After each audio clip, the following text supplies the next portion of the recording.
Halo semuanya, perkenalkan saya Anggi Frida dari jurusan Ilmu Ekonomi Fakultas Ekonomi dan Bisnis. Pada video kali ini, saya akan menjelaskan tentang aliran sisi penawaran. Dan video ini saya tujukan untuk memenuhi tugas pada materi aliran sisi penawaran.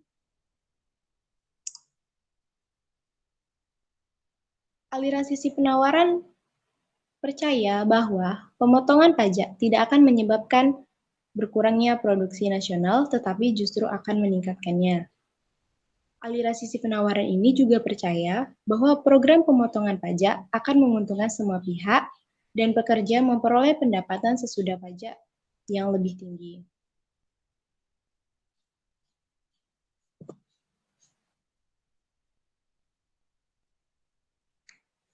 Kebijaksanaan yang digunakan sebelum masa aliran sisi penawaran ini adalah kebijaksanaan monetaris. Pada waktu itu, dalam menghadapi inflasi yang semakin tinggi, pemerintah Amerika Serikat mencoba mengadopsi kebijakan moneter yang baru sesuai ajaran monetaris, yang terkonsentrasi pada usaha menahan laju pertumbuhan stok uang. Namun, diukur dari tingkat pengangguran yang diakibatkannya, resesi ini dinilai yang terburuk sejak depresi besar-besaran tahun 80-an. Pada akhir tahun 1982, akhirnya pemerintah mengabaikan rencana pembatasan uang sesuai anjuran kubu monetaris, melainkan membiarkan jumlah uang beredar tumbuh semakin tinggi untuk memerangi resesi yang dihadapi.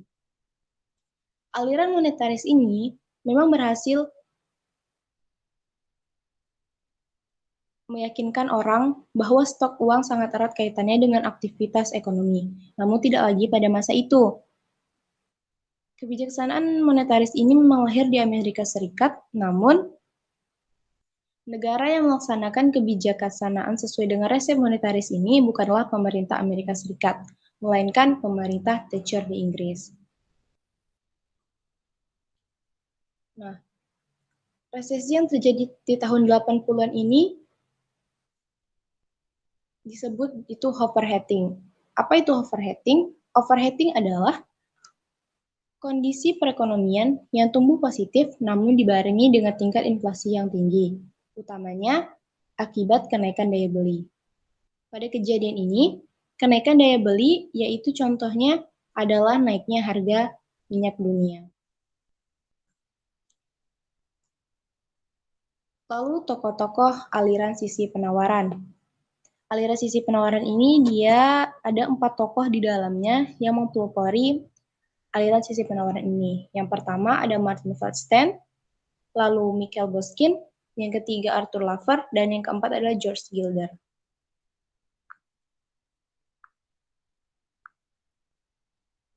Menurut Martin Feldstein ini, pertumbuhan ekonomi harus dimulai dari sisi penawaran atau aggregate supply.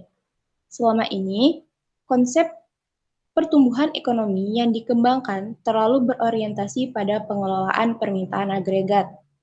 Martin mencoba untuk mengembangkan konsep baru yang disebut supply side economic growth.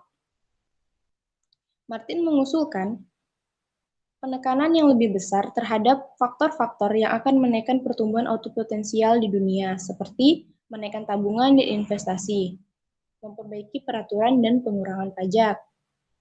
Terjadinya pertumbuhan investasi diakibatkan oleh adanya tabungan. Oleh karena itu, seharusnya masyarakat diberi kesempatan untuk bisa menabung. Caranya tentu dengan menaikkan intensif imbalan yang memadai sehingga mereka mampu menyisihkan pendapatannya untuk ditabung. Adanya kemampuan menabung ini memungkinkan jumlah tabungan akan meningkat, dan tabungan ini merupakan sumber pendanaan investasi. Meningkatnya investasi akan menimbulkan multiplier investment terhadap pendapatan nasional. Upaya untuk meningkatkan pendapatan yang memadai dan bisa meningkatkan sumber penerimaan negara adalah dengan cara menurunkan pajak, bukan menaikkan pajak.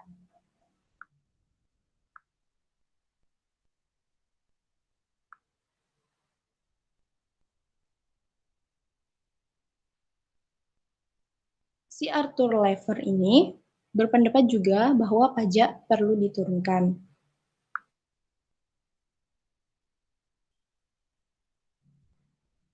Lalu tokoh ini secara umum terbagi menjadi dua kelompok, yaitu kelompok utama dan kelompok radikal. Pada kelompok utama ini diwakili oleh Martin Feldstein dan Michael Bernstein. Lalu kelompok radikal diwakili oleh Arthur Laffer dan George Gilder. Pada kelompok utama, pemikirannya adalah perlunya intensif pajak dalam pertumbuhan ekonomi, seperti pendapat dari si Martin Feldstein. Lalu yang kedua adalah menganalisis dampak perubahan pajak terhadap penawaran tenaga kerja serta dampak keamanan sosial. Lalu yang kedua ada kelompok radikal dengan pemikirannya yaitu pemotongan pajak akan memberikan dampak positif terhadap tabungan, investasi, dan penawaran tenaga kerja. Lalu pemotongan pajak akan memberikan dampak pada produktivitas kerja sehingga total penerimaan pajak meningkat. Dan yang terakhir, pemotongan pajak dapat meningkatkan pertumbuhan output dan mengurangi inflasi. Lalu, kita masuk ke perbedaan aliran Keynesian dengan aliran supply-siders atau sisi penawaran. Pertama, kita akan bandingkan dari segi perekonomiannya tentunya. Nih, aliran Keynesian ini, dia melihat perekonomian dari sisi permintaan. Sedangkan untuk aliran sisi penawaran, seperti namanya, dia melihat perekonomian dari sisi penawaran. Lalu, yang kedua, aliran Keynesian ini menekankan atau meredakan fluktuasi ekonomi. Sedangkan aliran sisi penawaran meningkatkan pendapatan nasional melalui pemanfaatan sumber daya penuh. Lalu, yang ketiga, pada aliran Keynesian, mengatasi inflasi melalui pengeluaran pemerintah, sedangkan pada aliran sisi penawaran, mengatasi inflasi melalui penurunan pajak. Lalu, yang terakhir, perbedaan Keynesian dengan supply riders atau sisi penawaran ini adalah Keynesian menggunakan analisis jangka pendek, sedangkan supply siders menggunakan analisis jangka panjang. Lalu, ada pula persamaan dari supply siders ini atau aliran sisi penawaran dengan ajaran klasik. Dalam menjelaskan inflasi maupun deflasi, sama-sama menekankan pembahasan dari sisi produksi atau sisi penawaran. Yang kedua, dalam mengontrol inflasi menggunakan kurva penawaran agregat ke kanan. Dan yang terakhir adalah dalam memperbaiki perekonomian, lebih suka mendorong sisi penawaran ke kanan, bukan mengutak-atik sisi permintaan agregat.